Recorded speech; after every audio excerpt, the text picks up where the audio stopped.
मनमानी आचरण करते रहे, नौकरी लग जाए, आपका काम बन जाए, आपकी अनुकूलता बढ़ जाए, शुभ अशुभ कर्म करने वाले जब भगवत कृपा से पुनः सत्संग प्राप्त करते हैं और साधन मार्ग में लगते हैं तो माया अपना प्रबल रूप धारण करती है।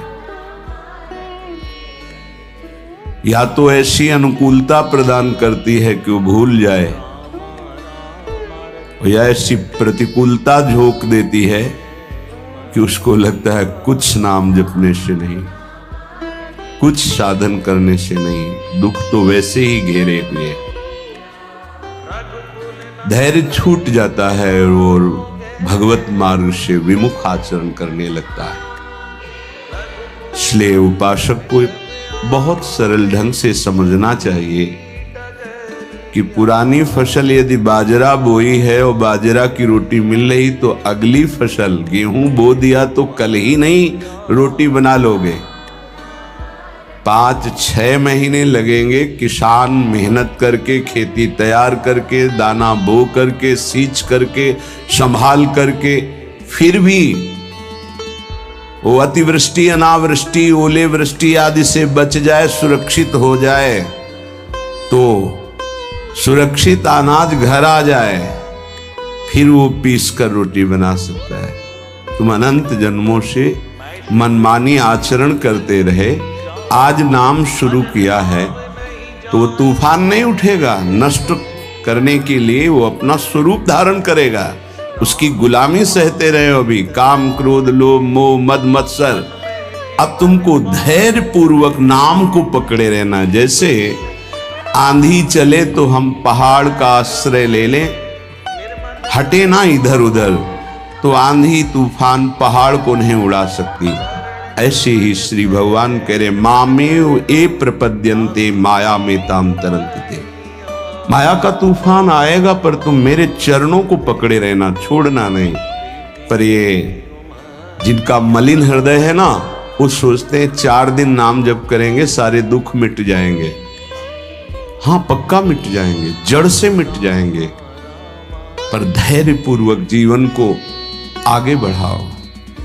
भगवत विमुख होने से तुम्हारा मंगल ही अमंगल है, भगवत सन्मुख होने पर मंगल ही मंगल है। थोड़ा धैर्य धारण करो, तुम्हारी ये फसल तैयार हो जाए, फिर देखना आनंदित हो जाओगे।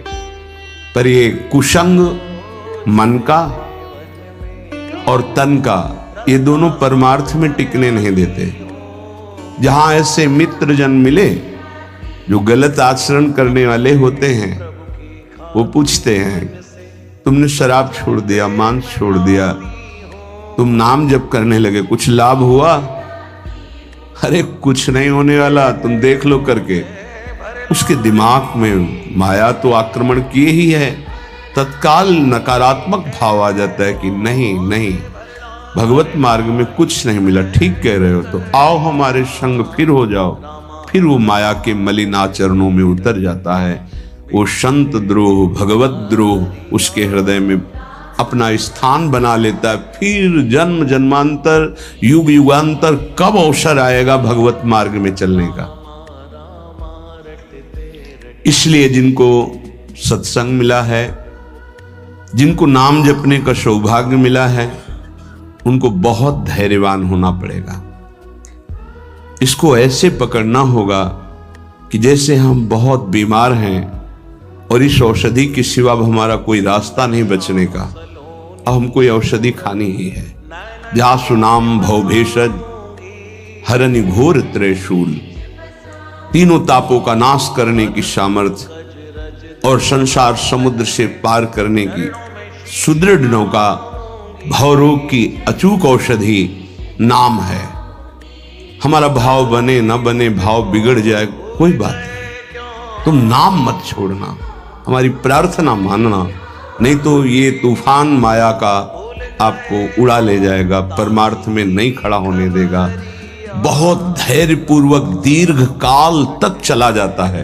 धैर्य कहते हैं लाभ मिले ना मिले, हानि मिले, अपमान मिले, सम्मान मिले, हम किसी भी स्थिति में अब नाम नहीं छोड़ सकते। वो जीत जाएगा माया से। विपक्ष बहुत जोरदार है, आप क्या समझते हो?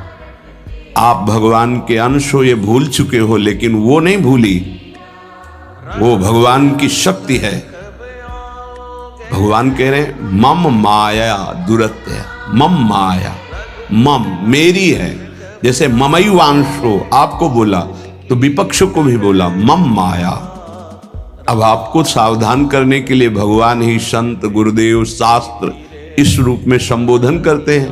तो अगर आप इनकी बात मान जाओगे तो माया भगवती कृपा करेंगी और अपना प्रभाव समेट लेंगी, और यदि आप इनकी अवहेलना उल्लंघन करोगे तो फिर उनके प्रभाव से बड़े बड़े ज्ञानी परास्त हो गए हैं।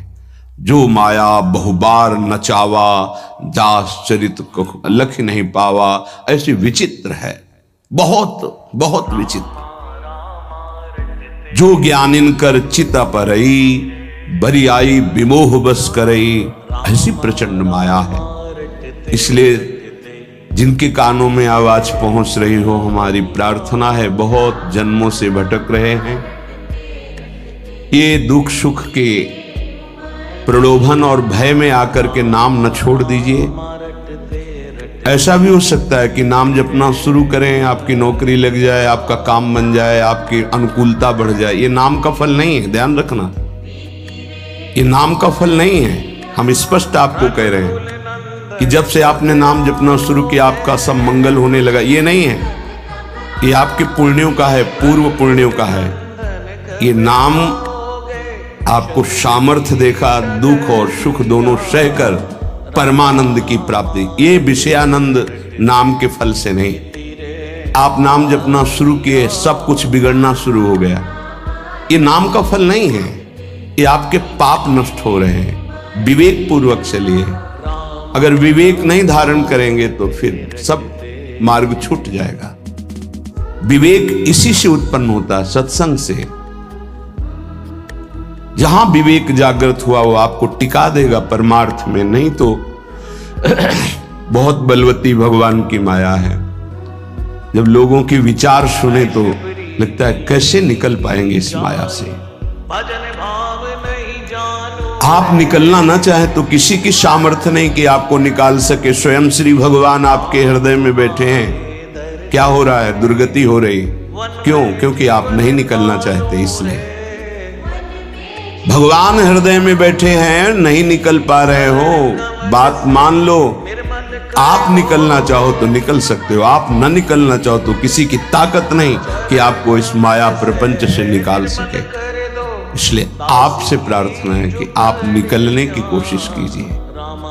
इसका बड़ा ही प्रलोभन और भुलावा प्रभाव है। प्रलोभन और भुलावा एक क्षण में भुला दे सारे ज्ञान विज्ञान को और अपने में आकर्षित कर दे, उसका नाम माया। ऐसे प्रलोभन फेंक दे कि जानबूझकर तुम भगवान को भूल जाओ और उन प्रलोभनों में लग जाओ, उसका नाम माया।